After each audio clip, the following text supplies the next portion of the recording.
Eu não sei se você tem alguma pergunta com relação a isso do consumidor, né, brasileiro. É muito comum a gente conversar com pessoas que não entendem muito ou não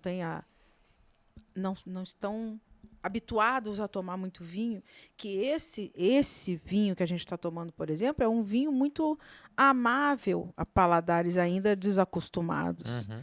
Né? Então, é um vinho que vai agradar justamente por ele ter esse perfil de fruta, né, tão mais acentuado, que as pessoas... É igual a criança, igual o bebezinho, né? Você começa com a frutinha, com um docinho, e aí você começa a colocar na dieta do bebê a parte salgada, as coisas mais amarguinhas, e o paladar da criança vai, né? Vai se aprimorando, vai evoluindo. Eu acho que no vinho, apesar de terem pessoas que fazem o caminho ao contrário, começa com os mais tânicos e potentes, acha que vinho é aquilo, e depois você chega, você entende esse vinho. Tem gente que faz o caminho contrário, né? Começando do vinho de mesa, o vinho, né? E segue essa evolução do paladar. Cada um tem o seu... Né? Eu acho que o consumidor,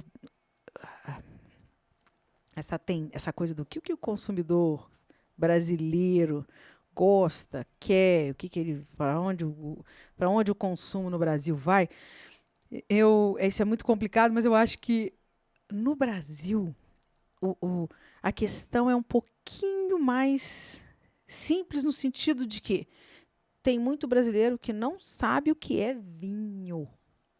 Já aconteceu de eu passar por um caixa de supermercado com uma garrafa de vinho, a caixa virar para mim, a moça falar: isso que você está comprando é vinho, né? Olha só. É simples assim. Não é uma questão de vamos tomar o quê? Nós vamos tomar, a tendência é rosés, a tendência são vinhos menos barricados, são menos assim, menos... Não, a tendência é vamos apresentar o vinho para o brasileiro. Então, não há como você falar de o que o brasileiro... olha a tendência mundial. O que o francês vai tomar? O francês vai tomar... Agora está numa onda de vinho sem álcool. Vinho rosé, vinho não sei o quê, vinho não sei o quê. Ok, mas como é que é a relação do francês com o vinho? Como é a relação do italiano com o vinho? Eles estão lá na frente a ponto de começar a fazer essas escolhas mais... nichadas, né? Não é? A gente não. A primeira coisa vamos apresentar o vinho ao povo brasileiro. E não é só o vinho brasileiro ao povo brasileiro. O vinho mesmo. O vinho. Aí sim, a partir do momento que o cara começa a tomar vinho, aí ele vai começar a querer, como eu fiz, a buscar coisas novas, experiências novas, paladares, novas sensações, né? Com o vinho. Então, acho que a gente não pode... Eu, Ana, tá? Uma opinião pessoal. Não acho que a gente consiga bater assim, um martelo com relação ao consumo de vinho no Brasil ainda. Você concorda? O que você acha? Eu falei disso em alguns podcasts, principalmente quando tem gente do vinho do outro lado, né? A gente tem um trabalho muito grande de base de pirâmide. Com o próprio Flávio, falando das taças. Que muito se fala de... meus vinhos, meu vinho, minhas regras. Ok, para a base de pirâmide.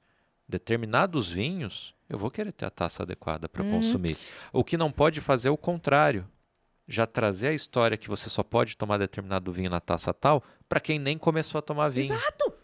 Não faz sentido. Aí acabou, você deixa de ter um mercado. Sim. Você não tem um mercado crescente, você já não tem a base mais. Porque aí você fala com o cara, se não for nessa taça, você não pode tomar vinho. Aí Pronto, você perde acabou. o cara. Exato.